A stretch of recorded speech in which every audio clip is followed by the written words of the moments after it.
Welcome to AlphaCars and Motorcycles. My name is Dimitri, and today we're going to look at 1961 Indian Chief.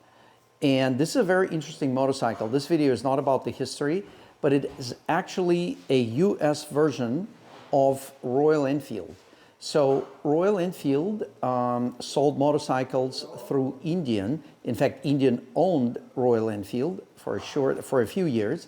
And this model that they offered in US, which was the same as in India, except for United States, the rims and tires were much beefier, but it was the same motorcycle otherwise, and it has a very advanced, for that time, 700cc. I believe it's 692 to be exact, but for marketing designation, 700cc engine. We're very lucky to have this bike. It is owned by one of our customers. He bought it with a known condition of the engine. Now we have determined the condition of the engine. We'll share it with you in this video. So this video is mainly for those of you who found this bike and it is still available for sale. To check that, you simply go on our website, alphacars.com. And if you see this bike there, it is available for sale. So this video, we're going to go over and show you the condition of the bike, which is amazing. It is totally original. It is 100% complete. And when our customer was purchasing the bike, it was completely dead. Engine would not, he did not know if it would or would not turn over. And the battery, it actually did not have the battery. So we got a 6-volt battery. The battery is in there. We already confirmed it, the ignition system and everything works. We'll show it to you. The engine, we inspected the cylinder. There was no rust, and we made sure we are cranking it without having any issues with the cylinders. It cranks nice and smooth. We did not try to start it, because to start this engine, we would recommend actually taking it apart, because it hasn't run for at least 10 to 12 years, because this was a part of the museum display, and all the details you'll find on our website. Let's not get sidetracked. So we know the engine cranks. There are no noises as we crank it. It goes nice and smooth. It actually even has a spark. We're going to get the camera for you real close right there. And you can see, here is the distributor. It actually has a car-like distributor. And you can see the points are right there. I'm going to show you the points. Oops. So these are the points. I intentionally have them now in the closed condition. So the 6-volt is running through the primary of the coil, and the coil is right here. And now, if we simply go and open up the points, you can see the little spark right there indicating the ignition system works great. So let's see that.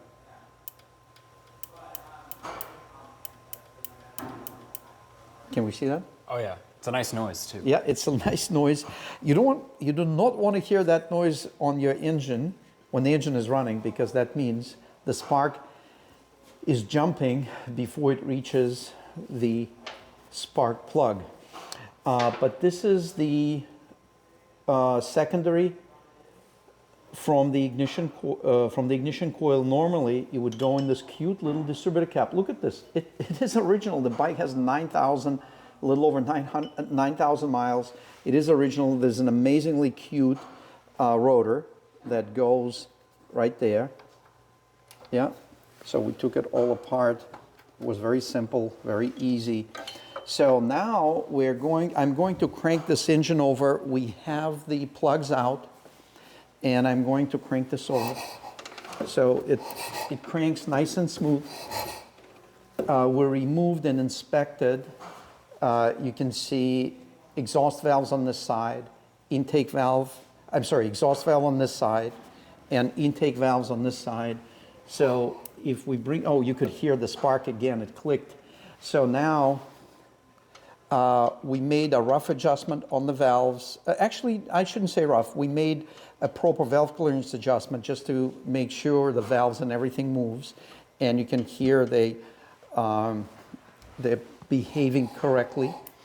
This valve, same thing. You can hear it click. I'm going to do this on this side. This is exhaust stroke here. This one, you can hear it click.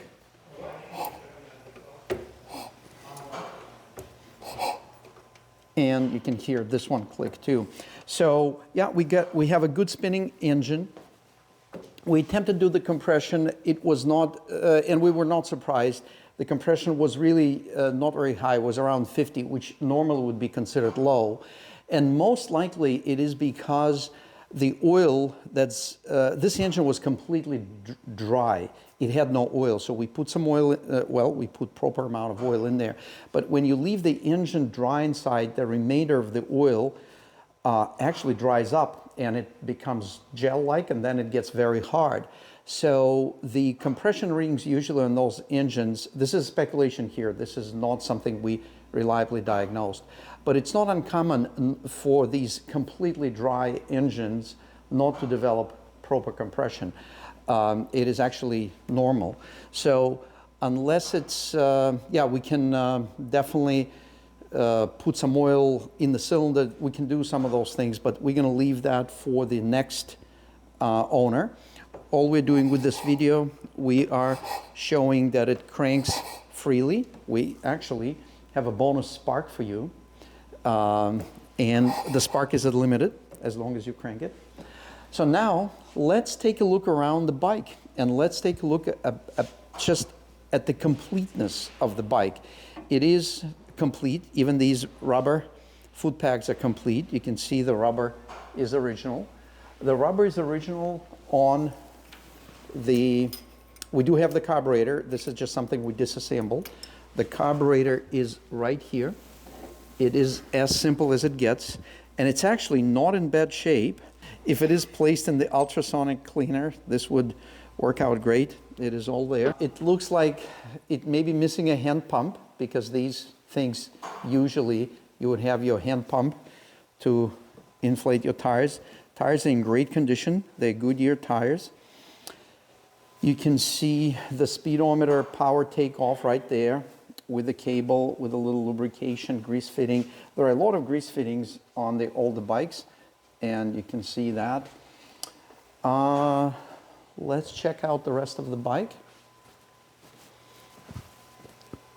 The paint is in good condition. You can see some chips here and there, but for the most part, it's actually great. The brakes, levers, everything works. The clutch, you can see the clutch actually feels great. And we're going to, let me see if we're in gear. No, we're neutral. So let's see if we can pop it in gear.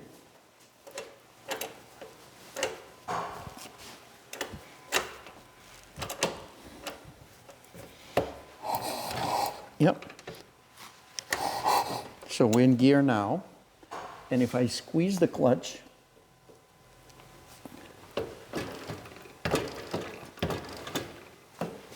yeah, if I squeeze the clutch, there's still some friction, so but you can tell that I can spin it freely, and if I release the clutch, it actually locks things up. So we know the clutch is working good, actually very good. The battery is brand new.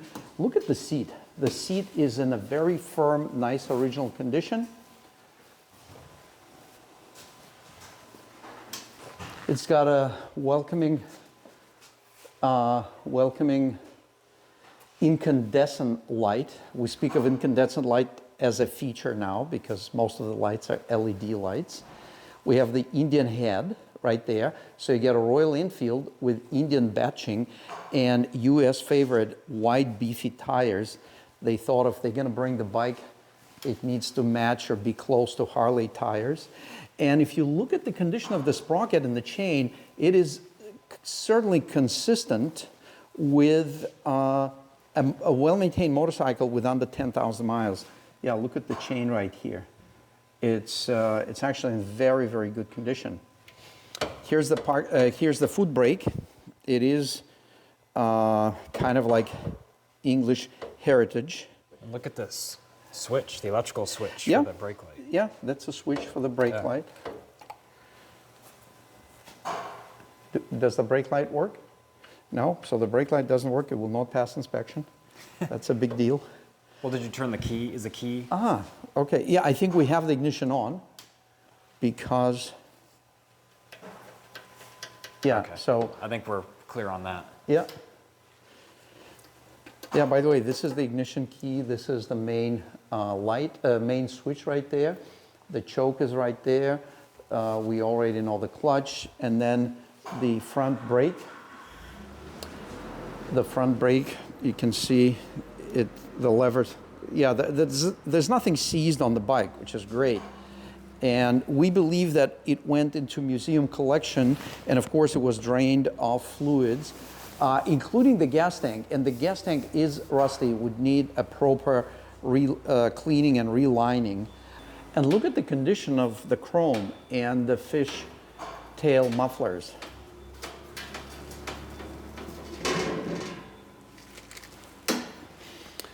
So let's check the rest of the bike. Yes, 9,651 miles on the Indian motorcycle built by Royal Enfield during the years of ownership by Indian.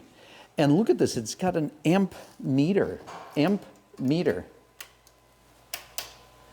So with the headlamp on, yeah, check this out. See? We know the electrons flow, and there's some pressure of electrons, which is called voltage. And the flow of electrons, we're measuring in amperage. This is very exciting. So we have that, and look at the backlight switch. I think that the switch itself could be a few $100s. So we turn the ignition off. Here's the key.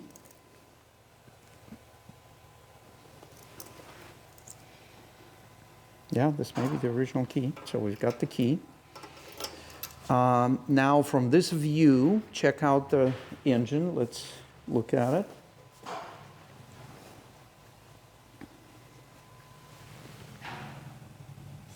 And if you want to see this engine inside, we're going to show you this cool thing. Well, let's do the walk around the bike. Yeah, Look at the condition of the gas tank. We can finish out the video with the diagram. Yes. Be very exciting. And then for full transparency, we're going to get inside the gas tank. So we're going to look inside. And this is definitely a typical gas tank that needs, it's actually not terrible. Okay, so on the inside, you can see some surface rust. There's plenty of it, but it's not like it's completely flaking. It would just have a good clean, and then it would need to be chemically realigned. Original gas cap goes in here. There is a little burn on the seat. So for the next owner, it could be a great piece if it is just a vintage bike for display, or if someone wants to go through the bike. It is complete. It's all there electrically, mechanically, the engine cranks, and with reasonable effort, this bike should be up and running. We know the spark is there. And as far as fuel, it's got a simplistic carburetor. But as far as the engine goes, it's a very simple engine. And we do have the service manual in PDF that we can provide with this bike for the next owner. But you can see it actually is a nice twin engine. It's got the overhead valves, and here are the camshafts, one on this side, and I'm sure there's another one on the other side to run the intake valves. This looks like these are the intake valves. No, these are the exhaust valves. So the intake valves would be on the opposite side. And yeah, so that's that. technical data. These are the different Royal Enfield motorcycles this engine was used in. Again, it's a very simple bike. If we intentionally are not running it, and because we feel that it should be disassembled and the rings pulled out from the piston and all the carbon and oil buildup cleaned off before the engine is started. Otherwise, there's a really good chance of getting this engine damaged. So with that, you will definitely learn more about this bike on our website. Even if the bike is sold and if you're interested about this model, we do have a nice write-up in our description. In the meantime, thank you very much for viewing this video. If you like this content, consider subscribing, because we pretty much have daily content on our YouTube channel. And please consider sharing. My name is Dimitri, and Ian is running the camera. Thanks for watching.